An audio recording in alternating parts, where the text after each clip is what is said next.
Joining me now to continue this conversation is Richard Lockman, professor of political sociology at University at Albany SUNY. Thank you so much for joining us, Richard. First, I want to start with Trump is expected to decertify a deal to curb Iran's nuclear program. This will give Congress 60 days to decide whether to impose sanctions. Now, what do you think will come out of this? Well, I think at first Congress won't go ahead and impose sanctions, that for two reasons. One is that some members of Congress think that they can actually get Iran to renegotiate the deal, even though Iran won't do that. And indeed, no country unilaterally changes the terms of an international agreement to make it less favorable. And the other factor is that even though the U.S. foreign policy establishment and Congress really sees Iran as an important opponent in the Middle East, they're worried about U.S. credibility, and they're really afraid that by this action and more generally, Trump is going to destroy the U.S.'s ability to make agreements and to have allies around the world. So I think that, at least for a while, will restrain them.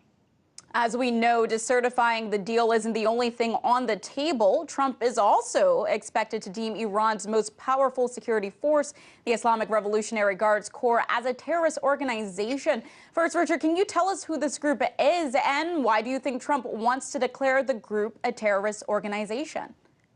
Well, the group is one of the key units of the Iranian military and one that is been active in advising and supporting radical movements throughout the Middle East. The advantage of declaring them a terrorist organization is then all sorts of sanctions apply, not just directly from the U.S., but it then imposes legal problems for any other government or any corporation anywhere in the world of dealing with the Guard. And so that would place new pressure on them.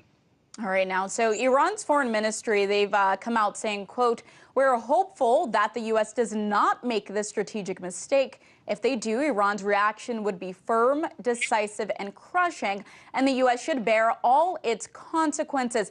How do you imagine Iran would retaliate? Well, I think they're going to be fairly restrained because they see an opening to maintain this agreement with the Europeans, and they see that the Europeans are not going to go along with that, so they don't want to do anything that's provocative that would turn the Europeans toward the United States. But at the same time, there are all sorts of more subtle ways they can put pressure on the U.S. by supporting groups in Syria, in Yemen that can, and of course in Iraq, that can place pressure on U.S. troops there. So they have ways of exposing American troops to attacks without directly attacking. A German diplomat said withdrawing from the nuclear deal, if the U.S. were to withdraw from the nuclear deal with Iran, it could hinder the chances of resolving the Korean crisis. Would you agree with that?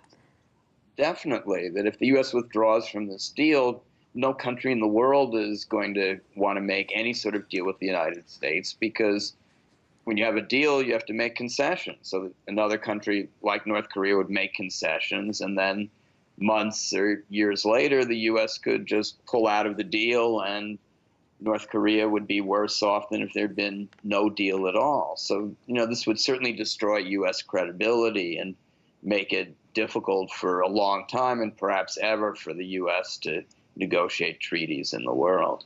Richard, I want to read you a tweet from Trump. It says, "Presidents and their administrations have been talking to North Korea for 25 years. Agreements made and massive amounts of money paid hasn't worked. Agreements violated before the ink was dry. Making fools of U.S. negotiators. Sorry, but only one thing will work." And Trump's referencing North Korea. Do you think Trump knows what to do in this situation? No, I think he has no idea. I mean, he certainly doesn't have the intelligence or base of knowledge, and he's not willing to make the effort to learn enough about policy to come up with a response. And so the people who could develop a response are the generals, and they certainly don't want to start a war with North Korea.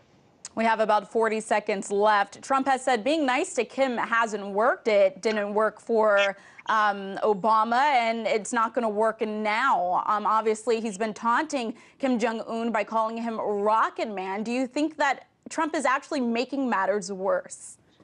Of course he's making them worse. And, there have been agreements.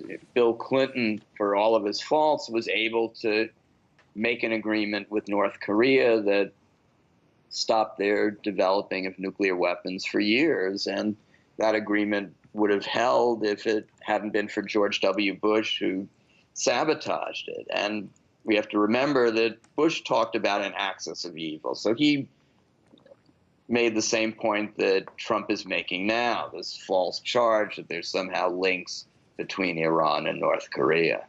All right, Richard, we're going to have to leave it there. Thank you so much for your insight. That was Richard Lockman, professor of political sociology at the University at Albany, SUNY. Thank you so much.